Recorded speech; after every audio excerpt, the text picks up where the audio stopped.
ദുരന്തർ ഈ സിനിമ നേടിയ വിജയം ചെറിയ വിജയമൊന്നുമല്ല, ഗംഭീര വിജയം. 1400-1500 കോടിയാണ് നമുക്ക് ബോക്സ് ഓഫീസിൽ നിന്ന് ഫുള്ള് കിട്ടുക. GCCയിൽ ഒന്ന് റിലീസ് ചെയ്യാനിട്ട് പോലും ഈ വിജയം അസാധാരണ വിജയമാണ്.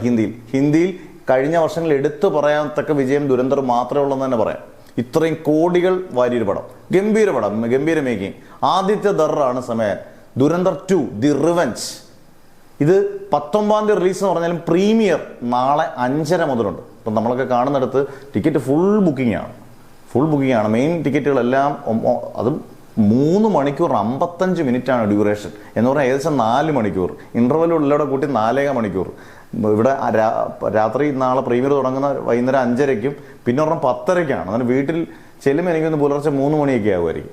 പക്ഷേ 4 മണിക്കൂർ ഉണ്ടെങ്കിൽ അതിൻ്റെ കണ്ടന്റും മേക്കിങ്ങും സൂപ്പർ ആണെങ്കിൽ ഒരു രക്ഷയില്ലാതെ നമ്മൾ കണ്ടുകൊണ്ടിരിക്കുന്ന തിയേറ്ററിൽ ഗംഭീര തിയേറ്റർ കിട്ടണം. ഇപ്പം ആണ്ട് 3 കളിക്കുന്നതുകൊണ്ട് ദുരന്തർ പലപ്പോഴും 2Kയിലൊക്കെയാണ് നമ്മുടെ കേരളത്തിലെ പല തിയേറ്ററിലും കാണിക്കുന്നത്, ഗ്രാമത്തിലുള്ള തിയേറ്ററിൽ കാണിക്കുന്നത്. ചിലപ്പം ഈ ടൗണുകളൊക്കെ ഗംഭീര തിയേറ്ററിലായിരിക്കും. എന്തായാലും ദുരന്തർ 2 ദി റിവെഞ്ച് എന്ന് പറയുന്നത് രൺവീർ സിംഗ് ആണെങ്കിലും ബാക്കിയുള്ളവരെല്ലാവരും, സഞ്ജയ് ദത്തൊക്കെ ആണെങ്കിലും നമുക്ക് ട്രെയിലറാണ് പറയുന്നത് ഗംഭീരമായിരിക്കും. ഇത് ഗംഭീരമായി ഒരു സീൻ പോലും ബോറടിക്കാതെ അതിഗംഭീരമായിട്ട് മേക്ക് ചെയ്തിട്ടുണ്ടെങ്കിൽ, ആദ്യത്തെ തവണ അങ്ങനെ ഒരു മേക്ക് ചെയ്യുന്നൊരു ഡയറക്ടറാണ്, ഈ സിനിമ മറ്റൊരു ഐതിഹാസികമായ ഒരു വിജയം നേടാനുള്ള ചാൻസ് ഉറപ്പാണ്. എന്തായാലും നിങ്ങളുടെ കമൻസ് ഇടുക. ആദ്യം പ്രിവ്യൂ ഷോ കാണുന്ന ഒരുപാട് പേര് കാണുമായിരിക്കും.